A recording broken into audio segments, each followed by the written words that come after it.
যেহেতু একটাই চাঁদ, একটাই সূর্য, একটাই পৃথিবী, যে কোনো এক জায়গায় চাঁদ দেখা গেলে চাঁদ দেখা প্রমাণিত হয়ে গেল। সবার জন্য ঈদ রোজা সহ যাবতীয় অনুষ্ঠানাদি পালন করতে হবে, এটাই আমাদের হানাফি, মালিকি এবং হাম্বলি তিন মযহাবের সিদ্ধান্ত।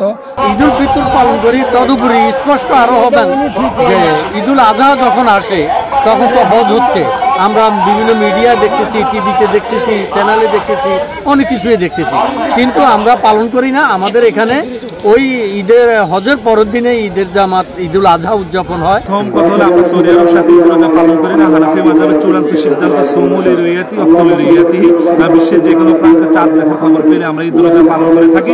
আমরা এখানে আমাদের দাদা হুজুর কেবলা 1928 সাল থেকে হচ্ছে ঈদ রোজা পালন করে থাকেন। সেই হিসাবে আজকে 97 বছর ধরে আমরা ঈদ রোজা পালন করছি।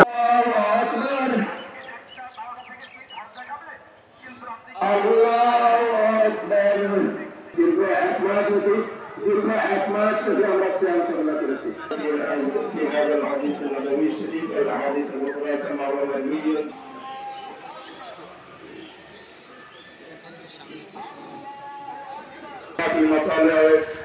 لا دليل لنا لاختلاف المطالب باختلاف الرؤية فيما